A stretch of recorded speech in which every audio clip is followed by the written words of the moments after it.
Nous sommes le pouvoir. Nous sommes le pouvoir. Je sais de quoi est capable le Kremlin et tout ce groupe de corrompus du Kremlin. Alexeï Navalny ne baissait jamais les bras. Il marchait devant les autres. Son trait de caractère principal, c'était le courage personnel. Ils ont fait tout pour qu'il meure. Ce meurtre public a montré à tout le monde que Poutine est capable de tout.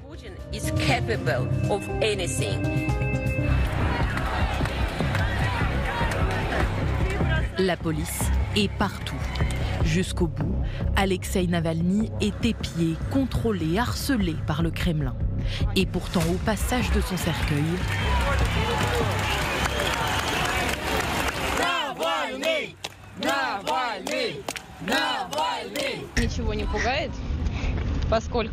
je suis arrivée avec mon fils et je n'ai pas peur. Nous devons lutter pour nos droits et c'est notre devoir d'être ici. Nous n'avons pas peur.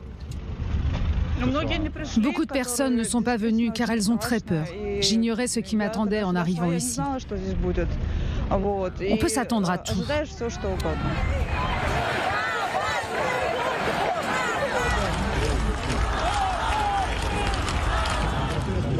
Les gens comme lui ne devraient pas mourir.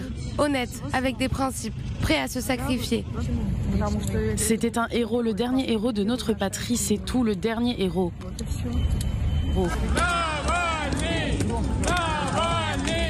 Sa famille aura dû attendre 2 semaines pour ses funérailles sous haute surveillance. Le temps que Moscou accepte de remettre le corps. Le temps, selon les proches de l'opposant, de cacher les preuves de son implication. Ils l'ont tué. Et même après ça, ils ont abusé de son corps et de sa mère. Ce meurtre public a montré à tout le monde que Poutine est capable de tout. Vous ne négociez pas avec un homme politique, mais avec un monstre qui a du sang sur les mains. Poutine est à la tête d'un gang criminel. Putin is the leader of an organized criminal gang.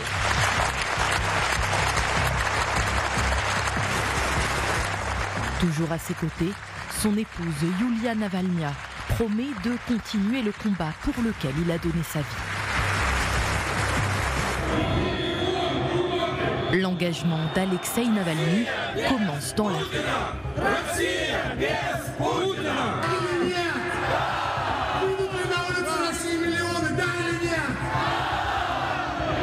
Décembre 2011, à Moscou, des dizaines de milliers de manifestants protestent contre les fraudes aux élections législatives. Les moscovites sont en colère. Et je vois que les gens feront tout pour protéger leurs droits, mais il n'y aura rien de dramatique. Il n'y aura pas de révolution, mais ils demanderont juste des élections libres et je suis sûr qu'on réussira.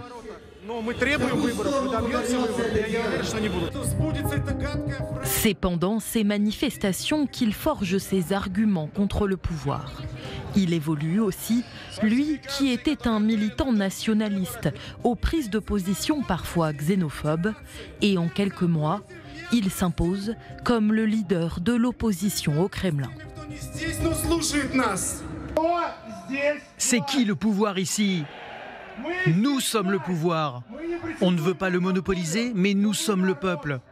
Nous avons notre voix. C'est pour ça que nous sommes le pouvoir.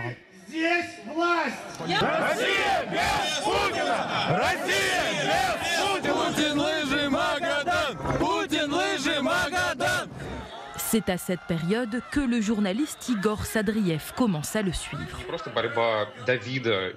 Ce n'était pas juste une lutte David contre Goliath, mais contre un système totalitaire contre lequel il est très difficile de s'attaquer. Il faut être courageux. Lorsqu'il était au début de son chemin, ce système se renforçait. Mais Alexeï Navalny ne baissait jamais les bras. Il trouvait de nouveaux moyens de contrecarrer Poutine.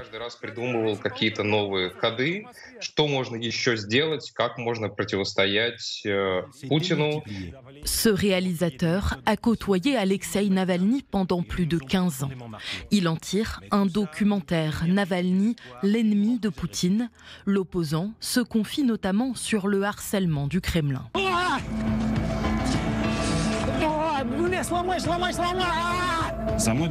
Ils suivent mon épouse. Il y a une petite voiture ridicule qui la surveille pendant qu'elle dépose les enfants à l'école et fait les courses.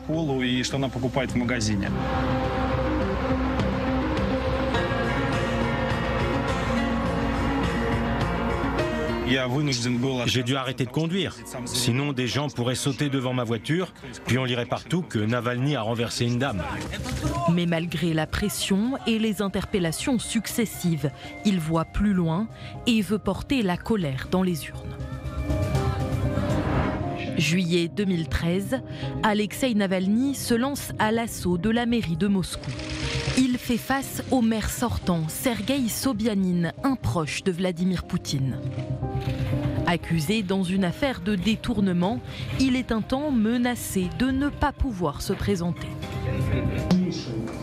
Le principal objectif de cette affaire est de m'écarter de la scène politique. Condamné à 5 ans de prison avec sursis, il maintient sa candidature et mène campagne contre la corruption à un rythme effréné. 5 meetings par semaine dans des lieux tenus secrets jusqu'à la dernière minute. Nous sommes différents de ceux qui occupent les bureaux de la mairie et du Kremlin, car ils n'ont qu'un seul programme, voler le peuple.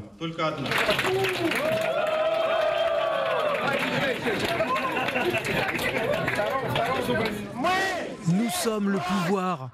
Nous sommes le pouvoir. Et surprise, il obtient plus de 27% des voix, malgré les verrous du Kremlin. Navalny était un homme réellement courageux. Dans ce régime où c'est la personne qui tient le pouvoir, c'est le règne personnel. Il ne s'agit pas de la confrontation d'idéologie, mais de caractère. Navalny appelait les gens à sortir dans la rue, et il le faisait en étant proche d'eux. Il sortait lui aussi. Il était chef de file. Il marchait devant les autres. Son trait de caractère principal, c'était le courage personnel. Diffamation, escroquerie, organisation de manifestations, peu importe la cause, il est arrêté et jugé à plusieurs reprises. À l'époque, ses prises de position crispent parfois, même dans son camp, comme en 2014, lorsqu'il refuse de condamner l'annexion de la Crimée. Mais son combat contre la corruption continue de faire de lui le premier opposant au pouvoir. Il ne cache pas son ambition, l'élection présidentielle. En 2017, il entame sa route vers le Kremlin. Aujourd'hui, avec une grande joie, avec fierté, je peux déclarer que grâce à vous et grâce aux personnes admirables, extraordinaires à travers le pays qui l'ont rendu possible, je suis là comme candidat à la présidentielle, comme candidat de tout le pays, de toute la Russie.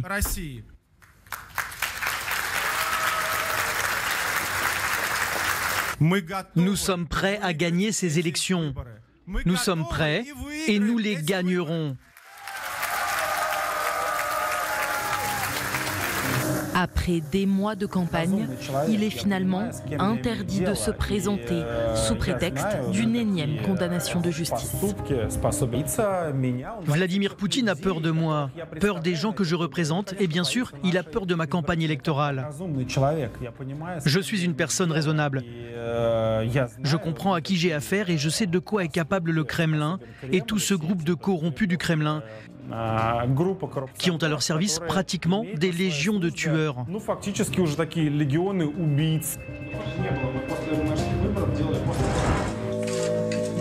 Ce dont est capable le Kremlin, il le découvre le 20 août 2020.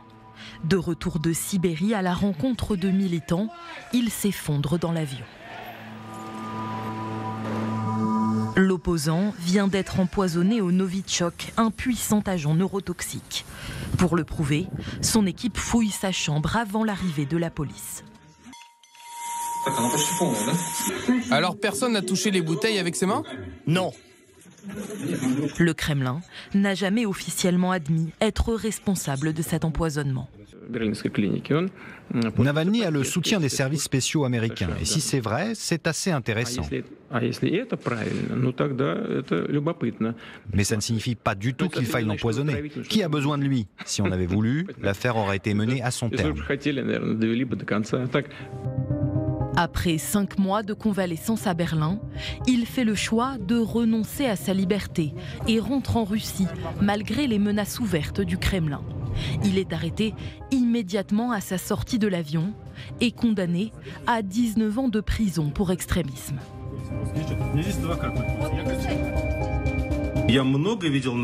J'ai vu beaucoup de parodies de justice ici.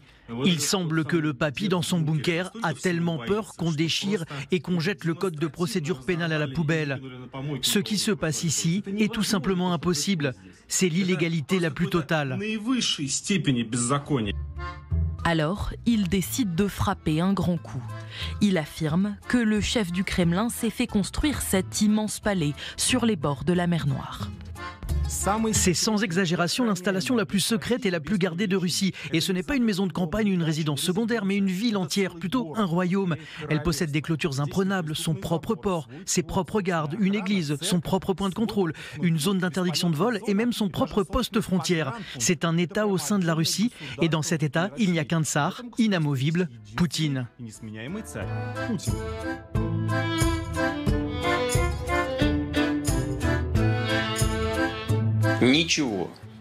Rien de ce qui est décrit ici comme étant ma propriété ne m'appartient ou ne m'a appartenu. Ni à moi, ni à mes proches, jamais. Vladimir Poutine veut faire taire à tout prix cet opposant gênant. Décembre 2023, Alexeï Navalny est transféré dans une colonie pénitentiaire de l'Arctique, la plus isolée du pays. Il est mort en colonie après 3 ans de torture. Il a été torturé. Il a été à l'isolement, dans une boîte en béton. Imaginez, c'est une pièce de 6 ou 7 mètres carrés. Il n'y a rien à part une chaise, l'évier, les toilettes et un lit attaché au mur pour qu'il ne puisse pas s'allonger correctement. Une tasse, un livre, une brosse à dents, plus rien d'autre pendant des centaines de jours. Il a été torturé, on l'a coupé du monde.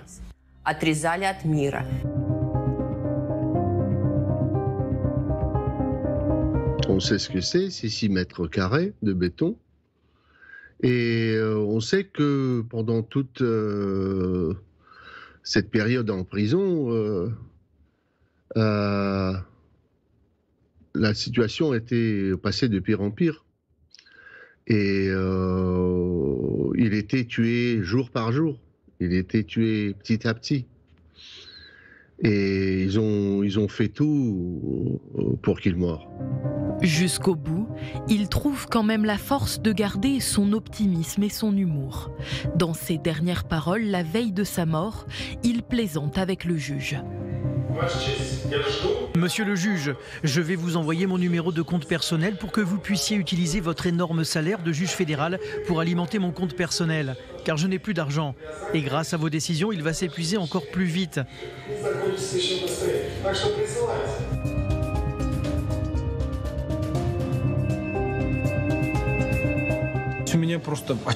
Écoutez-moi, j'ai quelque chose à vous dire. Vous n'avez pas le droit d'abandonner. S'il décide de me tuer, ça veut dire que nous sommes incroyablement forts.